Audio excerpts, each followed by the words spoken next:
रागोडी जिलना अनि हारे जिलना रंगा सुहामना रे अपना जिला सो बालाजी ने साथ राम तरामी संआविया काई पुराना थाया रंग रास श्री राज कये श्यामा जी सुनो काई तमारा मन मजे साठ सौने मनोरथ काई राया छे एक अंगे उमंगा उपायने पेला नहीं ते बलि भात जिलना की जय मन गमता खारे पूरो तमारे खांता बेलड़ी कुसुम प्रेमला काई बना चलो बेवाए फले रस चढ़ा कई पातना पोम शोभा बांधती जाए जल उछले उछरंगमा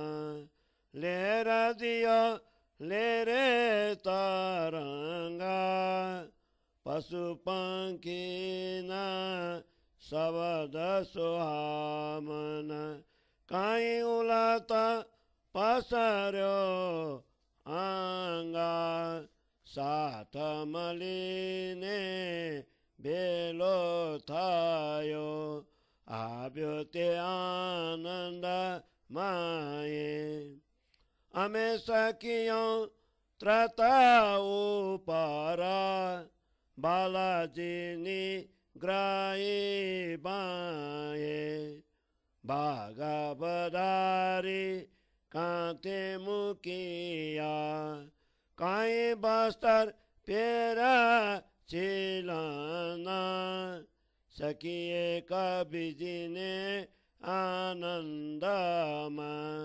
जलमाये लागी थेलाना त्रट जोईने जलमा संसारा साठ बालो श्यामजी संगा परियानी ने थया संजुजावा जलमाये की जय आनंद एकी गमा साठ श्यामा जी काई बीजी गमा प्राणनाथ क्रीड़ा कीजिए जलमा बिलासिए बालाजी ने साथ जल उछाले उछरंगासु सौ बालाजी ने छाते बालोजी छाते ये निबिदसु चारे सर्व नासंतियों का थे बलि सामी थाये सकियों जल छाटतियों छोले बालोजी उछाले जल जोरसु त्यारे नासंतियों तोले बलि आवतियों उमंगासु बाल बीत्यो ते चारे गामा सुजे नहीं काई जल आड़े आंखे आवी गयो छे तामा एनी सामे आवे जे थायो भाइ इन्द्रावतीनो काम बिदे बिदे बिलासी बरसु पाजी आइदानी हाम हेम जल क्रीडाकारी पछि नयाँ ते पिउजी खना रस लिँदा अङ्ग चोलता बालयाने बिलसी श्यामजी ने नवरा बिया पेरे पेरे ते गनी प्रीता साथ सहुएनी बिदे काई नायो चेरुदिरीता सुन्दर बाई इन्द्रावती काई रत्नावती सङ्गा लालबाई पेलानी सर्या सिनगार किन सर्वाङ्गा बस्तर भूषण श्यामाजीने पेरा व्यापली भाता अदबिचाबिने बालैया बेनगुतिकारी खान्ता सिनगार सर्वे साजिकारी श्यामाजी गणो सोए दर्पण लैने आठमा मन बालानु मोए आसबाई कमलावती काई फूलबाई मल्या चम्पावती चारे मली सिंगार किदा बेला चार सखी मली श्रीराजने करा ब्यासिनगार बस्तर भूषण विदो गते काई शोभ्यते प्राण आधार एक बिजिने करा बिया सिनगार सर्वे येमा चितडु देने मैं जोइयूं काई सातनो अतंत प्रेम परसेवे बस्तर साथन नावास में उतारा जे श्री राज बैठा त्याओ पारा तमे प्रेम ते जो जोये जमुना जी ने काठड़े काई द्रुम बेलिनी छाए साथ सौमली ने सामटो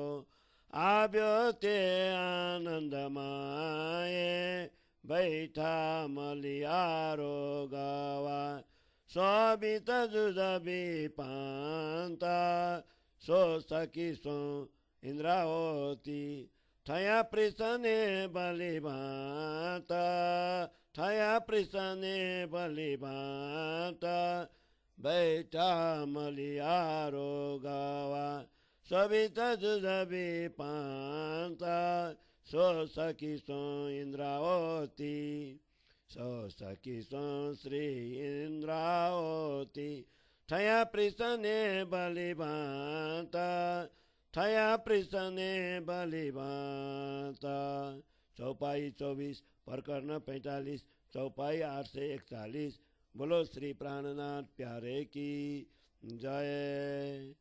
रास ग्रंथ को 45वां प्रकरण को छाया हिंदी।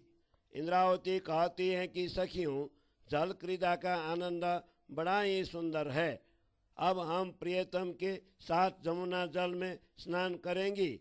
हम सब रासलीला पूरी कर जमुना जी के तट पर आई हैं। हमारी रास की रामट प्रेम और आनंद पूर्वक पूरी हो गई है। श्री राजा जी कहते हैं, हे श्यामा जी सुनो, जो कुछ भी तुम्हारे मन में हो निसंकोच कहो। श्यामा जी कहती हैं, अब सब सखियों का एक ही मनोरथ बाकी रहा है। अंगों में उत्साह भरकर हम सभी एक साथ जमुना जी में अच्छी तरह स्नान करें। श्री कृष्ण जी उन्हें संतोष देते हुए कहते हैं, तुम सब इच्छा अनुसार जल क्रीड़ा करो। तुम्हारी यह इच्छा भी भली भांति पूरी करता हूँ। बेलियों पर सुगंधित फूल खिले हैं, वन भी वायु के संकोरों से झूल रहे हैं, वृक्षों पर भांति भांति के फल रस से परिपूर्ण है। इस प्रकार वृंदावन की भूमि की शोभा बढ़ी रही है। यमुना जी का जल भी उत्साह में आकर उछलता है, उसमें बड़ी बड़ी लहरें उठ रही है। साथ पशु पंछी की मधुर ध्वनि भी अंग प्रत्यंग में आनंद की स्फुरना कर रही है, इसीलिए सबका हृदय आनंदित है। समग्र सखियां एकत्र हुई, सब आनंद मग्न होकर नदी के तट पर आई। इंद्रावती कहती है कि हम सब सखियों ने मिलकर यमुना जी के तट पर प्रियतम की बाहें पकड़ ली, वस्त्र उतार कर किनारे पर रख दिया गए और जल क्रीड़ा के लिए योग्य वस्त्र धारण किए। सब सखियां आनंद मग्न होकर एक दूसरे को पानी में धकेलने लगी। यमुना जी का सुंदर स्वच्छ तट देखकर समस्त सखियों ने श्री कृष्ण जी एवं श्यामा जी के साथ जल में प्रवेश किया। परस्पर परामर्श करके सब अलग अलग हुए और जल का आनंद लेने लगे। एक ओर सखियां एवं श्यामा जी तथा दूसरी ओर प्राणनाथ श्री कृष्ण इस प्रकार यमुना जी में जल क्रीड़ा करते हुए प्रियतम के साथ विलास भी करें। सखियां आनंद पूर्वक जल उछालती हुई प्रियतम पर छिटकती है। जब प्रियतम ने उनकी तरफ पानी छिटकते हैं तब सखियां किनारे की ओर भाग जाती है। फिर सब सखियां प्रियतम के समक्ष आकर बड़े जोर से पानी छिटकती है। प्रियतम जब उनकी ओर जोरदार पानी उछालते हैं तब वे सब टोली बनाकर भाग जाती है। फिर सभी आनंद में आकर प्रियतम को चारों ओर से घेर कर पानी उछालती है। पानी के छांटे इतने जोर से उड़ रहे हैं कि कुछ भी दिखाई नहीं देता है, मानो आंखों के सामने अंधकार छा गया। इस समय जो भी हुआ उसके कारण इंद्रावती सखी का काम पूरा हुआ। उन्होंने प्रियतम धनी के साथ विभिन्न रीति से आनंद विलास किया और अपने हृदय की कामना पूरी की। इस प्रकार जल क्रीड़ा करके प्रियतम ने स्नान किया। उनके शरीर को रगड़ रगड़ कर स्नान कराते हुए सखियों ने अति आनंद विलास किया। इसके बाद श्यामा जी महारानी को बड़ी प्रीति से नहलाया। तत्पश्चात समस्त सखियों भी इसी प्रकार आनंद पूर्वक स्नान किया। सुंदरबाई, इंद्रावती, रत्नावती और लालबाई ये चारों स्नान करके सबसे पहले बाहर निकल आई और आते ही वस्त्राभूषण पहनकर श्रृंगार के सुसज्जित हुई। फिर उन्होंने मिलकर श्यामा जी को सुंदर ढंग से वस्त्र आभूषण पहनाए। बीच में ही आकर प्रियतम ने अत्यंत उत्साह के साथ श्यामा जी की बेनी गूंथ दी। संपूर्ण श्रृंगार से सजी हुई श्री श्यामा जी अत्यंत सुंदर दिखाई देने लगी। उन्होंने हाथ में दर्पण लेकर प्रियतम का मन मोहित किया। तत्पश्चात आसबाई, कमलावती, फूलबाई और चंपावती इन चारों सखियों ने मिलकर एक साथ श्रृंगार किया। इन चारों सखियों ने मिलकर श्री राधा जी को श्रृंगार करवाया। सुंदर ढंग से वस्त्राभूषण धारण करने पर प्राणाधार प्रियतम अतीव सुशोभित दिखाई देने लगे। इस प्रकार सखियों ने परस्पर श्रृंगार कर एक दूसरे को तैयार किया। इंद्रावती कहती है, मैंने सबका श्रृंगार ध्यान पूर्वक देखा। वास्तव में सबके हृदय में परस्पर अथाह प्रेम है। रात खेलते समय पसीने से भीगे हुए वस्त्रों को सखियों ने स्नान करते समय उतार दिया था। श्री राजा जी इन वस्त्रों पर जाकर बैठ गए। हे सखियों, तुम प्रियतम के इस अथाह प्रेम को तो देखो। यमुना जी के तट पर वृक्षों तथा बेलियों की छाया में सब सखियां एकत्रित होकर आनंद मग्न हो गई। सभी मिलकर भोजन करने के लिए अलग अलग पंक्तियों में सुशोभित हुई। श्री इंद्रावती अपने टोली की सब सखियों के साथ युक्ति पूर्वक परोसने के लिए तत्पर हो गई। सभी मिलकर भोजन करने के लिए अलग अलग पंक्तियों में सुशोभित हुई। इंद्रावती अपनी टोली के सब सखियों के साथ युक्ति पूर्वक परोसने के लिए तत्पर हो गई। चौपाई 24, प्रकरण 45, चौपाई 8 से 41। बोलो श्री प्राणनाथ प्यारे की जय।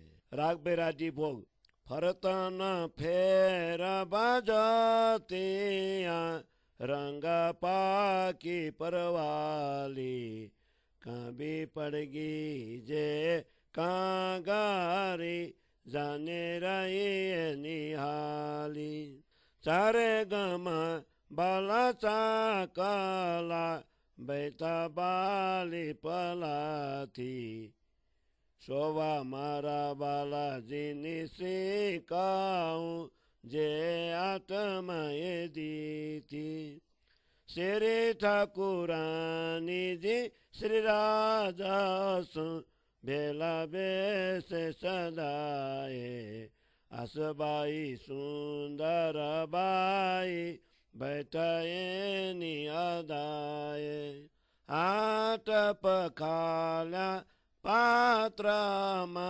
जुजाबे जुगाते पासे साथ बैठो माली सौ कोये नि बिगाते ओ पारा बन रंग छाइयो जाने मंद परचियो प्रिसने साथ जे तो तेटो रंग माये मचियो थाली धात बसे कानी जुगते अजवाली लाल जड़ाओ रोते जाला लाई प्रेम पखाली बात का फूल का चलियो ते तो जुगते जड़िया अजबाली ने पखालिया थाली माये मलिया बालिनी तारी अजबालिया रूमाल संगाते प्रिसेंचे सारी सुखाड़ी बिदा बिदा कई बाते बाए बागवंती पाली पेरे प्रिसे सुखड़ी सारी कहूँ के तली कनी बातानी सर्वे मुखी संभारी पकवान सर्वे प्रिसे कारी साकमु क्या से गाना कंडमूला पाट बातना आले के अथाना साकते सुका बनिताना कैसे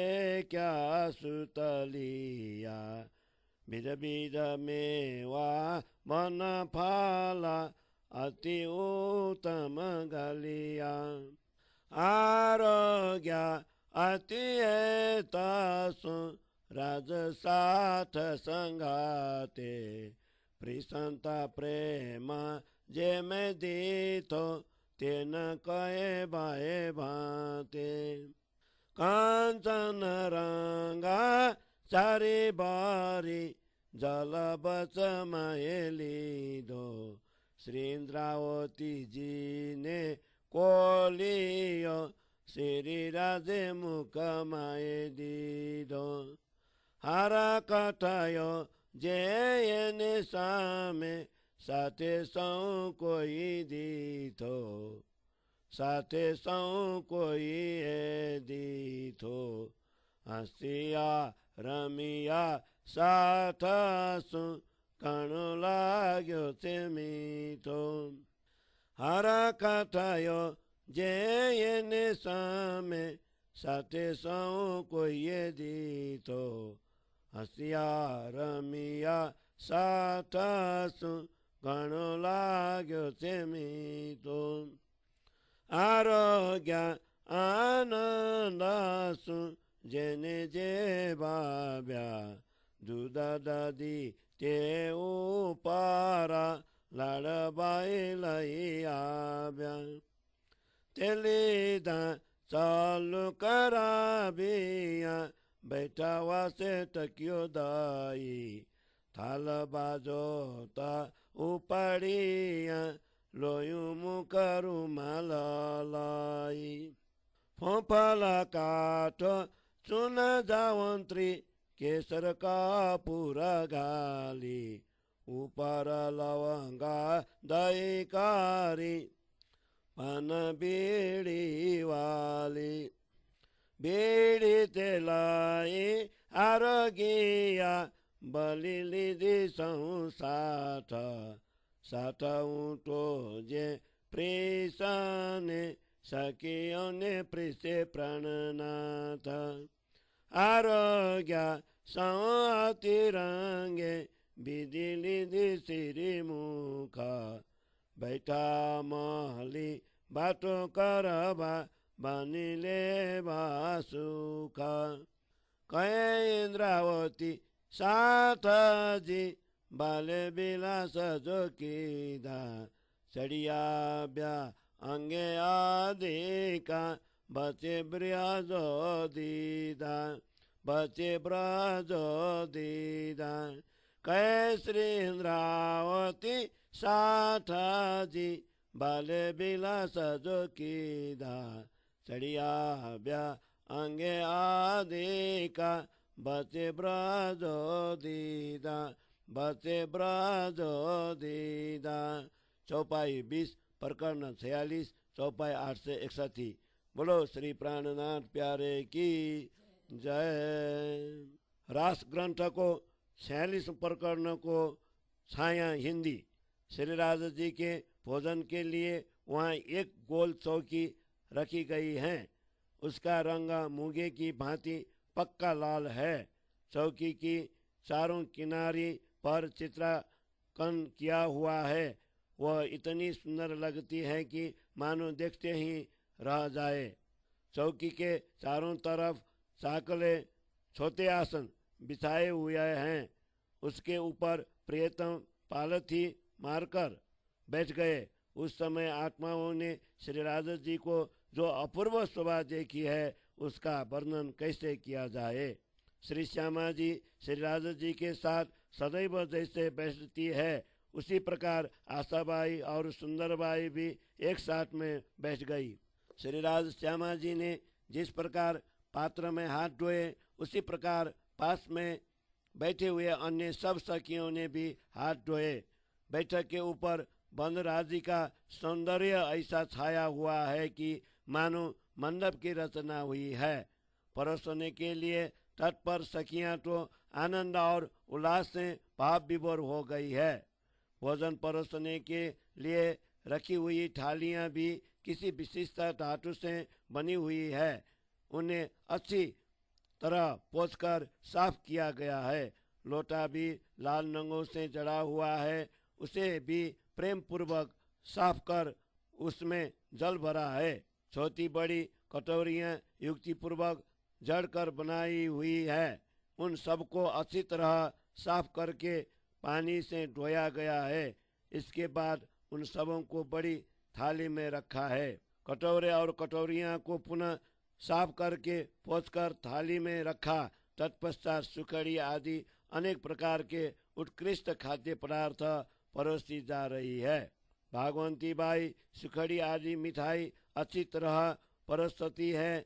व्यंजनों के कितने प्रकारों का वर्णन करूं, वह सबको संभाल कर परोस रही है। सब प्रकार के पकवान परोसने के बाद विभिन्न प्रकार की सब्जियां परोसी गई। अलग अलग प्रकार के कंदमूल तथा विभिन्न प्रकार का अचार भी परोसा गया। इनमें अनेक प्रकार के सूखे साग भी थे और कई अच्छी तरह से तले हुए थे। विभिन्न प्रकार के मेवे, पके हुए अन्य फल इत्यादि भी उत्तम प्रकार से परोसे गए। श्री राजा जी ने सब सखियों के साथ अत्यंत प्रेम से भोजन किया। परोसते हुए मैंने इंद्रावती ने जो प्रेम देखा उसका वर्णन नहीं हो सकता। प्रियतम ने भोजन करते समय बीच में ही सुनहरे रंग ही झारी का जल पान किया। उन्होंने इंद्रावती के मुख में भोजन का एक ग्रास भी डाल दिया। इस समय अतीव हर्ष हुआ। उसे सभी सखियों ने देखा। वह परस्पर हंस रही थी, खेल रही थी। सभी को बड़ा अच्छा लग रहा था। सभी ने इच्छा अनुसार आनंद पूर्वक भोजन किया। भोजनोपरांत लाडबाई दूध और दही लेकर आई। दूध और दही लेने के बाद सबको चुल्लू करवाया। सब पीठ के पीछे तकिए रख कर बैठ गई। भोजन की थालियां एवं चौकियां उठा ली गई और रुमाल लेकर मुख पोछा गया। सुपारी, कट्ठा, चूना, जावंत्री, केसर और कपूर मिश्रित पान का बीड़ा ऊपर से लवंग खोसकर तैयार किया गया। श्री राज जी तथा श्यामा जी ने पान के बीड़े लिए। फिर सभी सुंदर साथ ने भी ले लिए। जो सखियां इंद्रावती एवं उनकी टोली भोजन परोसने में लगी थी, अब उन्हें प्राणों के नाथ श्री कृष्ण जी स्वयं भोजन परोसने लगे। परोसने वाली सब सखियों ने अति आनंद पूर्वक भोजन किया। फिर मुख में पान का बीड़ा ले लिया। सभी एकत्रित होकर बातें करने लगी। सखियां प्रियतम की वाणी का सुख लेने के लिए एकत्रित होकर बैठ गई। इंद्रावती कहती है, हे सखियों, प्रियतम ने हमारे साथ अच्छी तरह आनंद विलास किया, परंतु बीच में रामट करते समय अंतर्ध्यान होकर जो विरह दिया वो अंग में उभर कर आ गया। श्री इंद्रावती कहती हैं, हे सखियों, प्रियतम ने हमारे साथ अच्छी तरह आनंद विलास किया, परंतु बीच में रामट करते समय अंतर्ध्यान होकर विरह दिया वो अंग में उभर कर आ गया। वो अंग में उभर कर आ गया। चौपाई 20 प्रकरण 46 चौपाई 8 से 61। बोलो श्री प्राणनाथ प्यारे की जय। राग गोड़ी रामगिरी। बाला बालम जी मारा जी रे प्रीतम मारा तमे रास रंगे रमाड़िया पन साबलो मारी बाता अमा ऊपर ये बड़ी तमे का कीधी प्राणनाथ अवगुण ये बड़ा मतन क्या उतवालम ये मामने ये कला मुकी गया वृंदावन तमे अमती अलग थया त्यारे ब्रह थयो अति जोरा तमे बनमा मुकी गया अमे कीदा कन बकोरा तमे बिना जे गड़ी गई अमे जाने जुगाने का ये दुख मारो साथ जाने के जाने जीव वसे का ये दुखनी बातों के ही कहूँ जीव जाने मन माए जे आमा ऊपर थाई ये बड़ी त्यारे तमे उठा क्या है हवे न मुकु अलगो बाला पल मात्र तमने तमारा मन में नहीं पन दुख लाग्यो अमने पालकी अमे करूँ रे बाला तमे बेसो ते जमाए अमे उपाड़ी ने चालिए हवे नहीं मुकु की न क्याए हूँ अलगो न ठाऊँ रे सकियो अपनी आत्मा एक रामत करता जुदा भी कहीं दिसे छे अनेका सकियो बाटो हूँ के करूँ जीव मारो नरम बलव मारा जीवनी प्रीतम अलगी करूँ के माँ तमती अलगो जे रहूँ ते जीव मारे न खमाए एक पल कमाए रे सकियो कोता न कोता जुग थाए ब्रहत मने डोएलो लाग्यो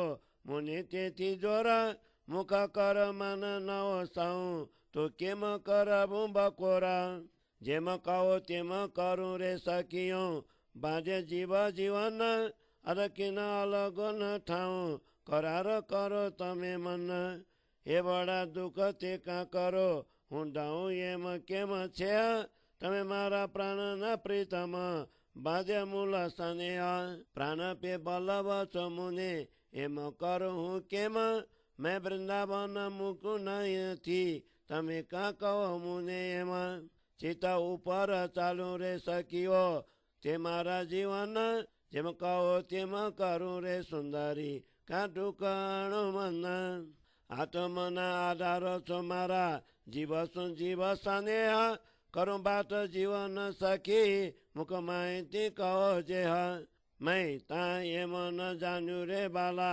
करसो ये मनी घाट नाओ जीव तो ने जानती आपन मूल संगात एम आखड़ी न चढ़ावी तेने જે હોય પોતાના તન જાણીએ મેલો નથી જન્મનો ઉઠલે રાસ વચન અમે તુને જો બે જાણું બીજો ન જાણે કોઈ જન આમાં શું છેડા છોડીને ઉભો જાણીએ ન્યા નિશાન સાવલો સખ્યો બાટો કહું મેં જોયો માયાનો પાસ કેમ રમાય રામ તરેની મન ઉછરંગે રાસ તેમાંથી બોલો કયા મેં કથન જોવાને વિશ્વાસ ન દીધો કોઈ ફેર ચિત્તમાં હવે હું તમારે પાસ એનો તમે જવાબ દીધો કે મરો તમ ક્યાં બન નહીં બિસરે દુઃખ તે બ્રહના અમને જેવું તપન ઘણું જ સાલે બ્રહ બાલયા જે દીધું તમે અમને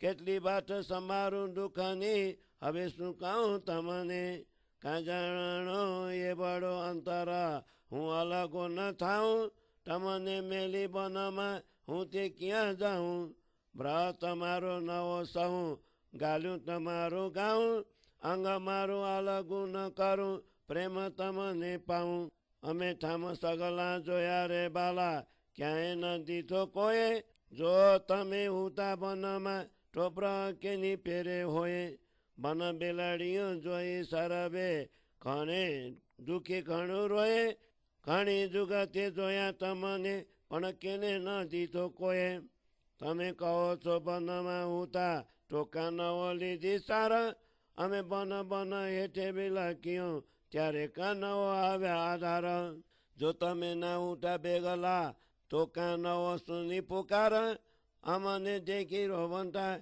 કેમ ખમે એ વળી વાર બોલો તે સર્વે બાટ જૂઠી બનમાં ના ઉતા નિરધાર ને તે જાનું ના હોજી તમે જૂઠા બોલ્યા અપાર જો પ્ર અમારો હોય તમને તો કેમ બેસો કરાર તમે વિના ખીન જુગા થઈ બન ભોમ થઈ ખાડા ધાર દાજ ઘણી થઈ દેહમાં લાગી કાલ જડે ઝાલ જાણું જીવન નહીં રહે નિસરસે તત્કાલ એવો બ્રહ ખમી રહ્યો મેં જાણું જીવનની નાલ આશા મને નવો મૂકે નહીં તો દેહ છાડું તત્કાલ તમે કહે છો જે એમ કહે છે ને છે જાણું જીવ માએ તમારા સમજો તમ બિના એક અરકીન મેં ન કમાએ સખીઓ તમે સાચું કહ્યું એ બીતી છે મુને બાટ તમને બ્રહ ઉપરનો મારો હું કહું ત્યાંની ભાંત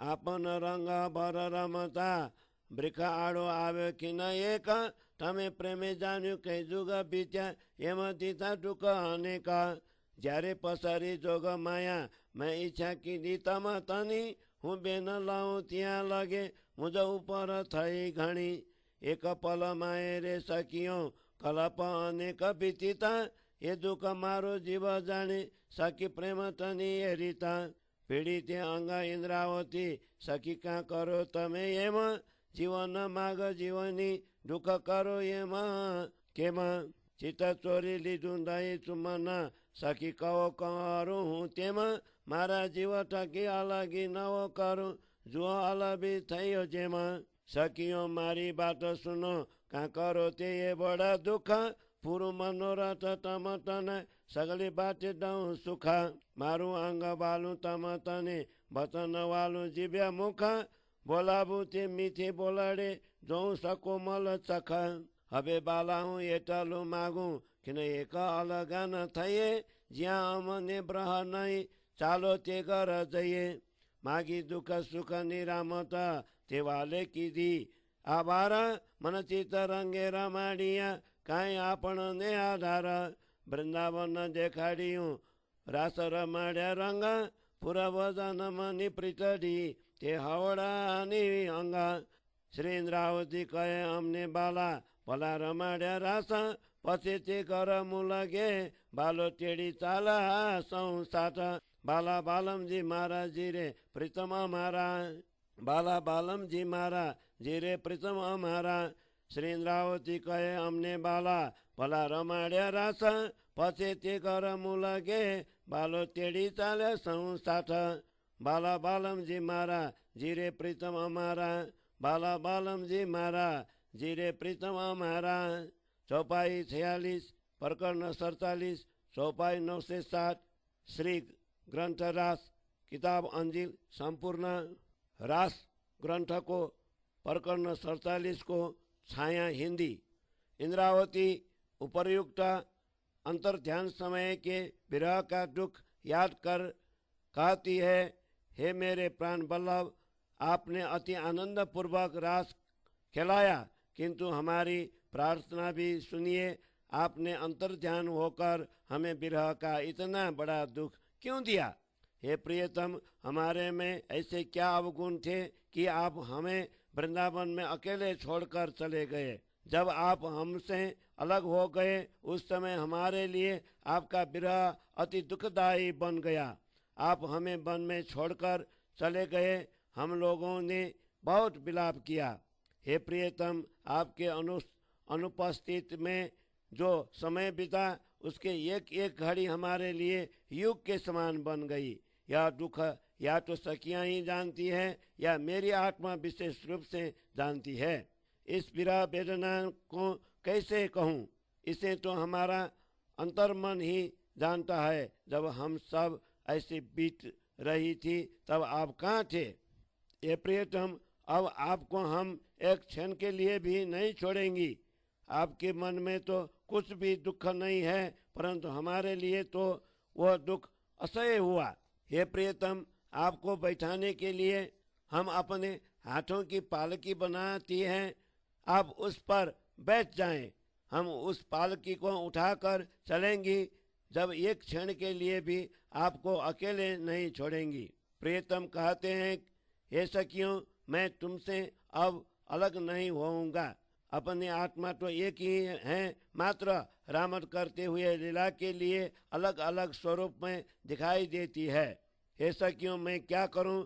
मेरा हृदय तो अत्यधिक कोमल है। तुम तो मेरे लिए प्राणों से भी अधिक प्रिय हो, इसलिए मैं तुम्हें कैसे अलग कर सकता हूँ?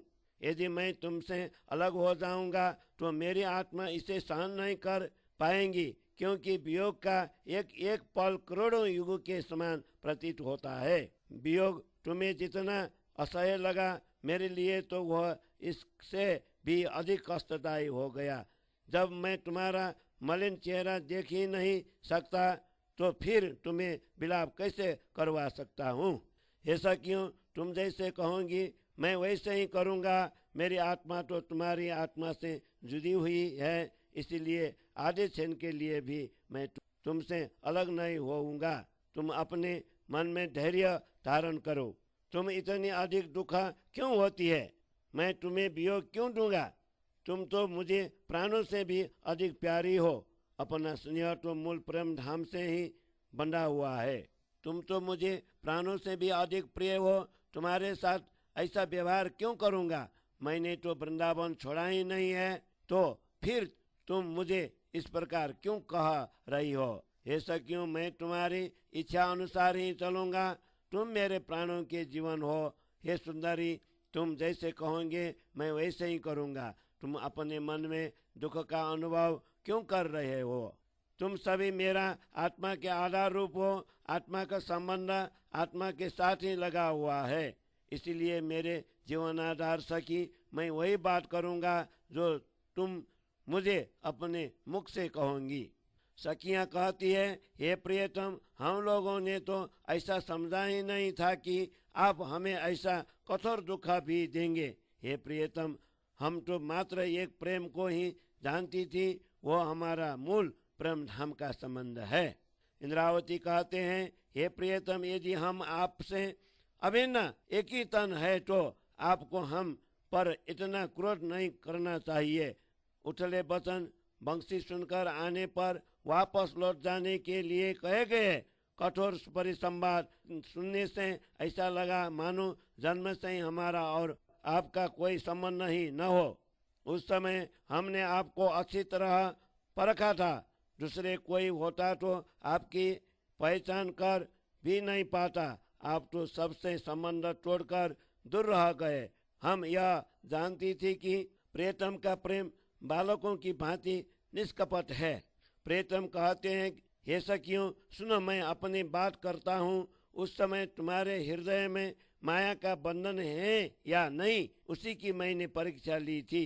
यदि ऐसा नहीं किया होता तो रास की रामत पूर्ण उल्लास और आनंद के साथ कैसे खेली जाती। तुम्हारा पूर्ण विश्वास और प्रेम देखने के लिए ही मैंने ऐसे कठोर वचन कहे थे। तुम्हारे हृदय में थोड़ा सा ही भी माया के प्रभाव मैंने नहीं देखा।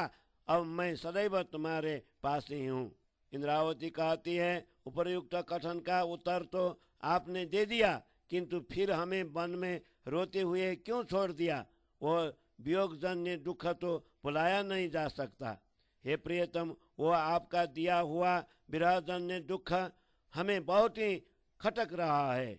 दुख की उन बातों को कहाँ तक याद करूं और आपसे क्या कहूं।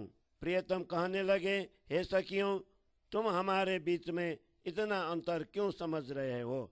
मैं तुमसे कभी अलग नहीं था।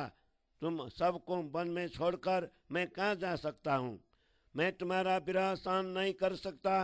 तुम्हारे ही प्रेम की गीत सदैव गाता हूँ। मैं स्वयं को तुमसे अलग कर ही नहीं सकता। मैं तुम्हें प्रेम रस का पान कराता हूँ। इंद्रावती कहती है, हे प्रियतम, उस समय हम लोगों ने आपको सर्वत्र ढूंढा, परंतु किसी ने कहीं भी नहीं देखा। यदि आप वन में ही होते तो हमें विरह का अनुभव कैसे हो सकता था। हमने वन वृक्षों और बेलियों में जाकर आपको सर्वत्र ढूंढा और अत्यंत दुखी होकर बहुत रोई। हमने आपको अच्छी तरह ढूंढा, परंतु कहीं भी नहीं देखा। आप कहते हैं कि आप वृंदावन में ही थे, तो आपने हमारा ध्यान क्यों नहीं रखा। वन में वृक्षों के नीचे हम व्याकुल होकर घोर विलाप करती हुई आपको ढूंढ रही थी, तो आप क्यों नहीं पधारे। हे प्रियतम, यदि आप हमसे अलग नहीं हुए थे तो आपने हमारी पुकार क्यों नहीं सुनी। हमें रोती हुई देखकर इतने समय तक हमारे विरह को आपने कैसे सहन किया। हे प्रियतम, आप सब कुछ झूठ बोल रहे हैं। आप वृंदावन में थे ही नहीं। हम जानती हैं कि आप निश्चय ही झूठ बोल रहे हैं। यदि हमारा विरह आपको दुख देख रहा था तो आप शांत चित्त होकर क्यों बैठे रहे। आपके अनुपस्थित में हमें एक क्षण भी युग जैसा लगा। वन की भूमि भी हमारे लिए तलवार की धार बन गई थी। हमारे शरीर के अंग प्रत्येक अंग में विराग्नि का ज्वाला भड़क रही थी। हृदय में विराग्नि धड़क रही थी। हमें लगता था कि हमारे प्राण नहीं रहेंगे, तत्काल निकल जाएंगे। इस प्रकार का दारुण विरह हम सहन करती रही। हम जानती थी कि हमारे प्राण का संबंध केवल आपसे जुदा हुआ है, इसीलिए आपसे मिलने की आशा बनी रही, अन्यथा शरीर तुरंत छोड़ देती। आप कहेंगे कि ये सखियां ऐसे की कह रही है, किंतु आप यह निश्चित मान ले कि हमारे जीव की यही दशा थी। आपकी सौगंध है कि आपके बिना आधे क्षण के लिए भी रहा नहीं जा रहा था। प्रियतम श्री कृष्ण जी कहते हैं, हे सखियों, तुमने सत्य ही कहा है। यह घटना मेरे साथ भी घटी है। तुम्हारा विरह मुझे भी असह्य हो रहा था। मैं उस विषय में कह रहा हूँ। जब हम प्रेमानंद में मग्न होकर रामत कर रहे थे तो उस समय एक वृक्ष आड़े आ गया। प्रेम के निमग्न होने के कारण तुम्हें ऐसा आभास हुआ कि कई युग बीत गए। इस प्रकार क्षण मात्र में अनेक दुख दिखाई दिए। श्री कृष्ण पहले की बात करते हुए कहते हैं कि जब योग माया ने रास मंडल की रचना की तो मुझे भी आप सबसे मिलने की इच्छा हुई। उस समय आपको बुलाने के लिए मैंने जो ही बंसी हाथ में ली, इतनी देर में तो न जाने मेरे ऊपर क्या क्या बीती। अरे सखियों, एक पल के अंदर तो कितने कल्प व्यतीत हो गया। यह विरहजन्य दुख तो मेरा जीव ही जानता है। सखी, प्रेम की यही रीति होती है। इस प्रकार प्रियतम ने इंद्रावती को गले लगाया और कहा, सखी, तुम ऐसा क्यों कर रही हो। तुम तो मेरे प्राण स्वरूपा हो, इस प्रकार दुखी क्यों होती हो। तब प्रियतम ने सुनते हुए इंद्रावती का चित्त चुरा लिया और कहने लगी, ये सखी, जैसा तुम कहोगे वैसे ही मैं करूँगा। मैं तुम्हें अपने प्राणों से कभी अलग नहीं करूँगा। मैंने देख लिया कि तुम किस प्रकार दुखी हुई हो। ऐसा क्यों? तुम मेरी बात सुनो, तुम इतनी अधिक दुखी क्यों हो रही हो? मैं तुम्हारे मनोरथ पूर्ण करूंगा और तुम्हें सभी प्रकार से सुख दूंगा। मैं अपना शरीर ही तुम पर समर्पित करता हूँ, अपने जीव के 60 वचन भी तुम्हें ही सौंपता हूँ। मीठी वाणी से तुम्हें पुकारूंगा और कोमल वचनों से तुम्हें निहारता रहूंगा। तब इंद्रावती सखी इस प्रकार कहने लगे, हे प्रियतम, अब मैं इतना ही मांगती हूँ कि आप एक क्षण के लिए भी हमसे अलग न हो, जहाँ हमें कभी भी विरह सहन न करना पड़े। चलिए ऐसे घर में चले। हे सखियों, हमने दुख सुख का खेल परम धाम में मांगा था, उसे प्रियतम ने यहाँ इस समय दिखाया। मन और चित्त के अनुकूल प्रियतम धनी ने हमें कुछ इस प्रकार रमन करवाया। प्रियतम ने हमें अपूर्व वृंदावन दिखाया और रसपूर्ण रास रमन करवाया। पूर्वजन्य अर्थात मूल परम धाम के प्रेम और स्नेह अब हमारे अंग अंग में प्रकट हुए हैं। इंद्रावती कहते हैं, हे प्रियतम, आपने हमें सुंदर ढंग से रास रमन करवाया।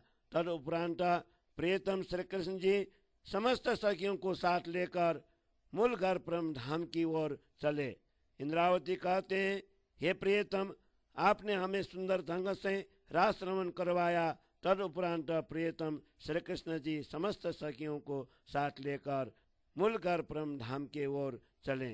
चौपाई 46, प्रकरण 47, चौपाई 9 से 7। श्री रास ग्रंथ हिंदी छाया संपूर्ण। बोलो श्री प्राणनाथ प्यारे की जय।